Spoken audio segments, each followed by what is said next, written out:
Just as seeds cause flowers to bloom and fruit to appear, so our actions give rise to happiness and unhappiness.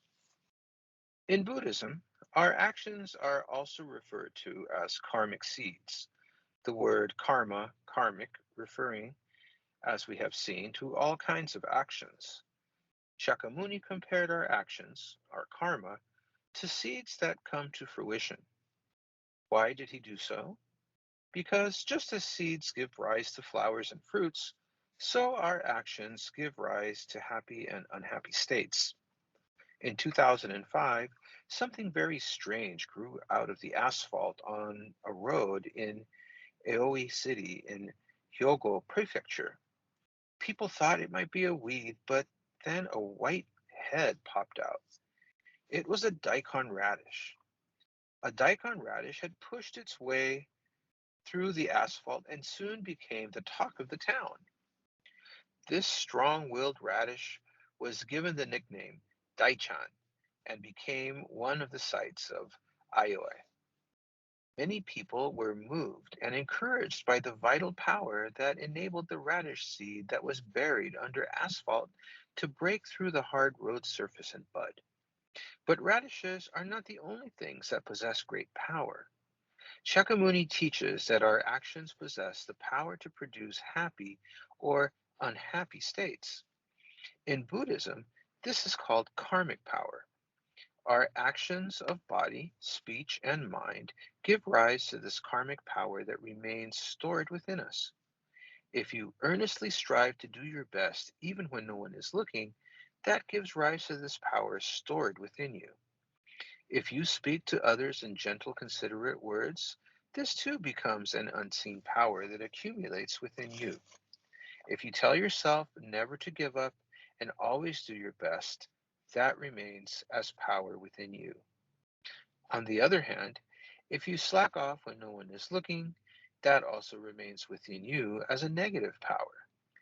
And if you say negative or hurtful things, these become karmic power that lodges within you. This is the teaching of Shakyamuni. Just as seeds give rise to various kinds of blooms, so this karmic power becomes the seeds of happiness and unhappiness. Thus, are actions spoken of as karmic seeds. Unless we sow seeds, nothing will grow. And that is what Shakyamuni tells us. If you wish to be happy, sow the seeds of happiness. Just as a small seed, the size of a grain of sesame, becomes a towering tree, or a seed so light that it can be blown away by a breath can pierce the hard surface of the earth and put forth buds, or a seed discovered in strata of earth that are thousands of years old can bloom if exposed to water and fresh earth, so too our actions possess tremendous power and produce both happiness and unhappiness. Well, this is the good news of the law of cause and effect. There's nothing grander than knowing this. I love the example of the daikon radish coming up through the asphalt. I know for myself, I have been under many layers of asphalt and found myself in the dark and with uh, hopelessness staring me in the face. And it wasn't until that I found Buddhism and started to listen to the law of cause and effect and start to practice the law of cause and effect that it became apparent that it doesn't matter where you're coming from or where you've been, the actual moment that you're living in determines everything yet to come. So, this is the time to plant good seeds, to plant seeds of happiness. I love the description of the various different kinds of seeds. Seeds that are tiny, seeds that are light, seeds that seem as insignificant as anything have tremendous power to germinate given the right conditions and blossom and bloom and grow into mighty trees or beautiful flowers. This is the good news of the law of cause and effect that we have to take to heart.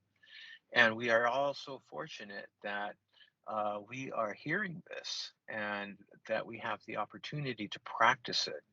And not only to practice it, but to observe its results.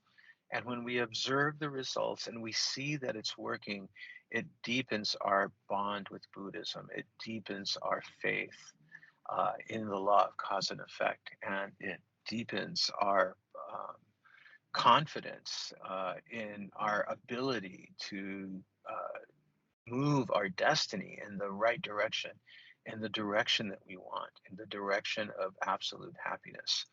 And it will allow us to gain an intangible asset that will never run out, that will never be depleted. And it is something that we will take with us forever. So the law of cause and effect is our instruction manual in a way. It's the short version of the instruction manual. You know, when you buy something, there's always the long version and then there's the quick start guide. And the law of cause and effect is definitely the quick start guide. Let's remember that seeds not planted never sprout. Seeds that are planted never fail to sprout.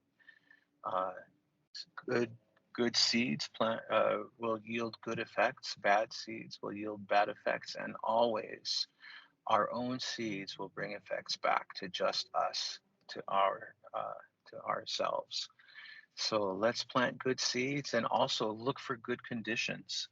Even if we've been under the asphalt or under many strata, if the right conditions arise, our seeds will bloom, our good seeds and our bad seeds. So we have to be careful and keep ourselves around good conditions and plant good seeds so that we could harvest good effects. And that's what I get from the story today. Okay, very well said. Thank you very much, Rick, for reading and explaining the story for us.